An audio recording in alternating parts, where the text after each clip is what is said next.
भाजपा की सरकार जाने वाली है।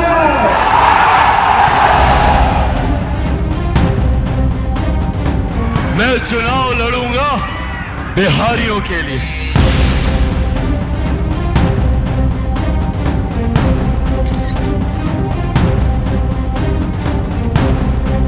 बिहारी का नाम है इस्लाम, इंसानियत को जिंदा करने का नाम है इस्लाम।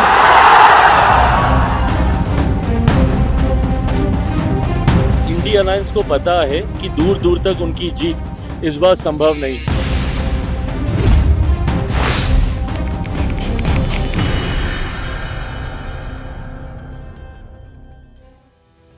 नमस्कार, बहुत बहुत स्वागत है। मैं अमित सिंह, आप देख रहे हैं प्राइम न्यूज का डिजिटल प्लेटफॉर्म बाहुबली बिहार चुनाव है सरकार, हमारी खास सीरीज जहां पर हम हर रोज आपको बिहार में होने वाले राजनीतिक हलचल से वाकिफ कराते हैं। वहां के नेताओं के बयान, वहां पे जिस तरह की पॉलिटिक्स हो रही है, किस तरह से चुनावी तैयारियों में तमाम जो राजनीतिक दल है मुफ्तला है, इससे आपको वाकिफ कराते हैं, इसकी जानकारी आपको देते हैं। एक बड़ी खबर आई है बिहार की सियासत को लेकर। अमित मालवीय बीजेपी के मीडिया सेल के हेड हैं, बीजेपी के वरिष्ठ नेता हैं। उन्होंने एक्स पर एक बड़ी बात लिखी। उन्होंने तेजस्वी यादव को औरंगजेब कहा। इसकी वजह भी वो बताते हैं। वो नीचे लिखते हैं कि अपने भाई तेज प्रताप यादव का सियासी गला रेत दिया तेजस्वी यादव ने, अपने पिता को बंद कर दिया दरवाजे के अंदर, और साथ ही साथ परिवार के अंदर जो एकजुटता थी, जो प्रेम था, जो स्नेह था, वो कहीं ना कहीं तेजस्वी यादव ने खत्म कर दिया।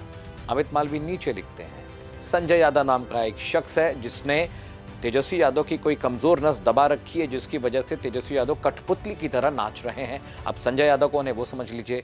संजय यादव आरजेडी से राज्यसभा सांसद हैं, हरियाणा के रहने वाले हैं, पिछले 10-15 सालों से आरजेडी में हैं, पार्टी को रिस्ट्रक्चर कर रहे हैं। प्रवक्ता कौन होगा, सोशल मीडिया पे क्या लिखना है, क्या बोलना है, क्या कहना है, पार्टी की लाइन क्या होगी, ये तमाम चीज़ें वो नियंत्रित करते हैं। साथ ही साथ तेजस्वी यादव के सलाहकार हैं। सलाहकार से मतलब ये है कि अहमद पटेल जो सोनिया गांधी के लिए थे, केसी वेणुगोपाल जो राहुल गांधी के लिए हैं, बहुत करीबी रिश्ता है और तेजस्वी के राइट मैन कहे जाते हैं संजय यादव। और संजय यादव की वजह से परिवार में बखेड़ा खड़ा हुआ। मिशा भारती, लालू प्रसाद यादव और तेज प्रताप यादव नाराज हो गए।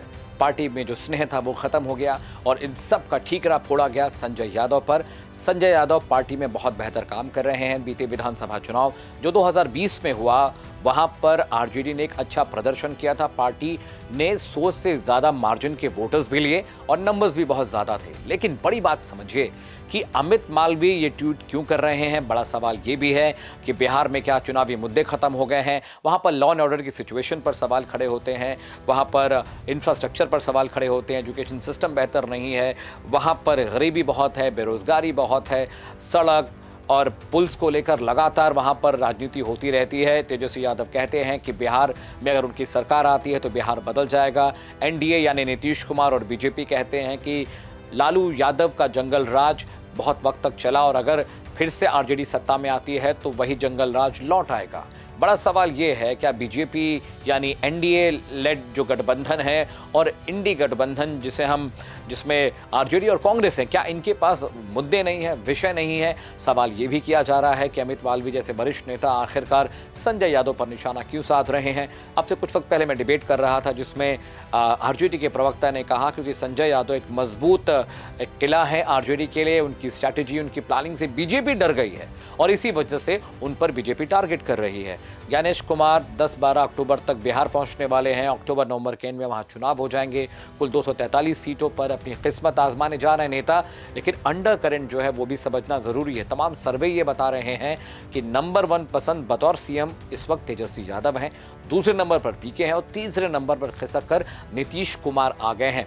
ये सर्वे कई बार गलत साबित होते हैं, कई बार सर्वे से उलट नतीजे आते हैं, कई बार नतीजे ऐसे आते हैं जो सर्वे को भी धता बता देते हैं। लेकिन हमें और आपको वेट एंड वॉच की पॉलिसी अख्तियार करनी पड़ेगी। कुछ दिन और रुक जाइए, बिहार में किसकी सरकार है इसे लेकर तस्वीर साफ हो जाएगी, क्योंकि बिहार में सिर्फ चुनाव नहीं है, बाहुबल भी है।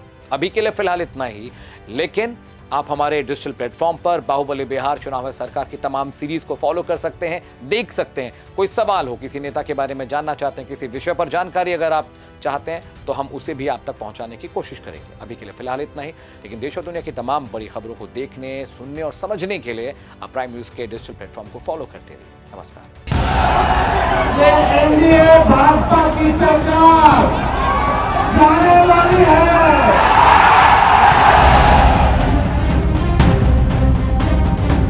मैं चुनाव लड़ूंगा बिहारियों के लिए।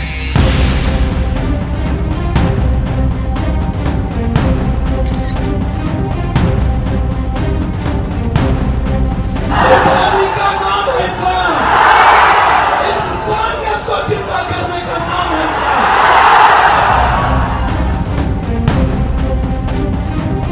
इंडिया अलायंस को पता है कि दूर दूर तक उनकी जीत इस बार संभव नहीं।